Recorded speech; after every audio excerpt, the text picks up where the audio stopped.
bien accueilli au Maroc et je suis vraiment très heureux d'intégrer l'équipe et ديما مغرب. مغربي، انا فرحان بزاف نكون هنا مع المنتخب. نتمنى ان شاء الله نربحوا معكم ونفرحوكم بزاف. لاعب مصدوم بعد التحاق زميله بالمنتخب ملط على حساب المغرب بعد تقديمه عروض كبيرة. فربخشة يحدد سعر بيع يوسف نصيري. أنا صلاح الدين يحسم الجدل التركيزي الكامل مع المنتخب هولندا. سكيتيوي يكرم لاعب نهضة بركان بالمفاجأة خاصة لم تكن متوقعة. وزكريا الوحدي أيضا يحسم الجدل بخصوص المنتخب المغربي. حسم المدافع زكريا الوحدي لاعب نادي جينيكا البلجيكي الجدل حول مستقبل الدولي، مؤكدا تمسكه بتمثيل المنتخب المغربي رغم عدم استدعائه من قبل المدرب وليد الركراكي في القائمة الأخيرة التي ستخوض مواجهة النيجر وتنزانيا ضمن تصفيات كأس العالم 2026.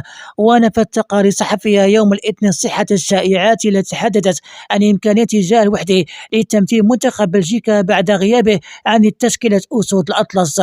من جانب آخر عن مصدر مقرب من اللاعب فإن الوحدي لا يزال متمسكا بحلمه في ارتداء قميص المنتخب المغربي رغم الضغوط التي تعرض لها من قبل الإعلام البلجيكي. وأوضح المصدر أيضا أن هاتف زكريا الوحدي لم يتوقف عن الرنين فور إعلان قائمة المنتخب المغربي، حيث حاول العديد من الصحفيين البلجيكيين التواصل معه لاستفسار إمكانية تغيير وجهته الدولية، لكنه ظل ثابت على موقفه رافضا أي نقاش حول تمثيل منتخب آخر غير المغرب.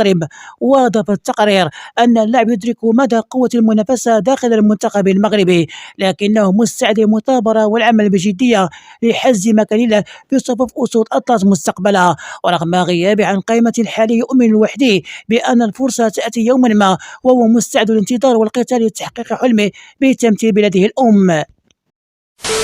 في حوار حصري أجراه صلاح الدين الشاب المتألق في صفوف الفريق روما الإيطالي عن موقفه الواضح والصريح بشأن اختياره المستقبل بين تمثيل المنتخب المغربي أو المنتخب الهولندي. وقد قطع أنا صلاح الدين الشك باليقين، حيث صرح قائلا لا مفكر في هذا الأمر الإطلاق في الوقت الراهن. وأضاف أنا حاليا ألعب مع المنتخب هولندا للشباب ولدينا بطولة مهمة هذا الصيف وهي كأس أوروبا للشباب، وهذا هو الشيء الذي أركز عليه بشكل كامل في الوقت الحالي. ويحمل أناس صلاح الدين الجنسيتين المغربية والهولندية مما يجعله مؤهلا لتمثيل أي من المنتخبين. وقد تدرج اللاعب في أكاديمية نادي أياكس أمستردام المرموقة قبل أن ينتقل إلى النادي تيفينتي ومن ثم إلى النادي روما الإيطالي خلال فترة انتقاله الشتوية الأخيرة. وبهذا التصريح وضع اللاعب حد للتكهنات والشائعات التي كانت تدور حول مستقبله الدولي، مؤكدا التزامه الكامل مع منتخب هولندا للشباب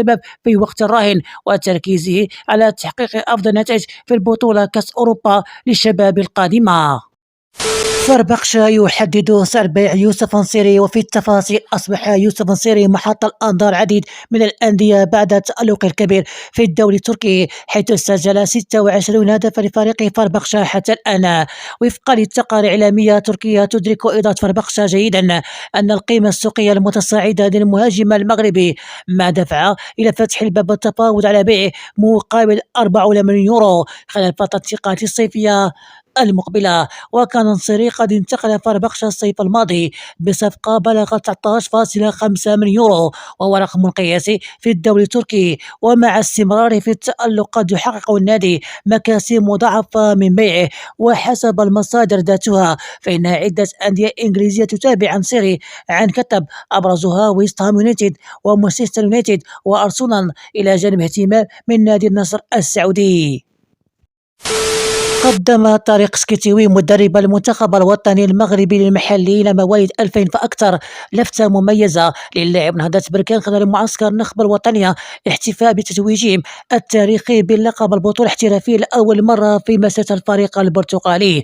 وخصص سكيتيوي لحظة احتفالية ل4 من نجوم الفريق المشاركين في المعسكر، وهم أيوب خيري، هيثم منعوت، رضا حجي وعادل تحف، تقديرا لإنجازهم الكبير. ويأتي هذا التكريم في وقت يستعد فيه المنتخب المحلي لخوض غمار منافسات كأس أفريقيا للمحليين الشان في نسختها المقبلة التي سوف تستضيفها أوغندا وتنزانيا وكينيا في أغسطس القادم، حيث يطمح الأسود لتحقيق اللقب الثالث في تاريخهم بالبطولة. عرب بن جميل لاعب منتخب الكوسوفو المحترف في صفوف نادي سيون السويسري عن دهشته واستغرابه من قرار الزميل في الفريق الياس شوارف بانضمام الى المنتخب مالطا لكرة القدم.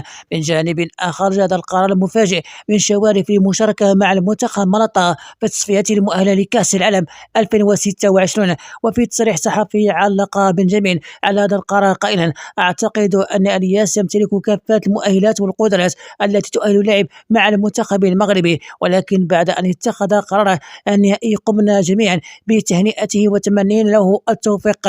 وأضاف بن جميل: الحقيقة أننا صدمنا عندما علمنا بقراره داخل غرفة تبديل الملابس، لأننا لم نكن نتوقع مثل هذا القرار على الإطلاق. وكان إلياس شوارف قد انضم في بداية الأسبوع الجاري إلى المعسكر منتخب مالطا استعدادا لمواجهة فنلندا وبولندا في إطار تصفيات كأس العالم 2026.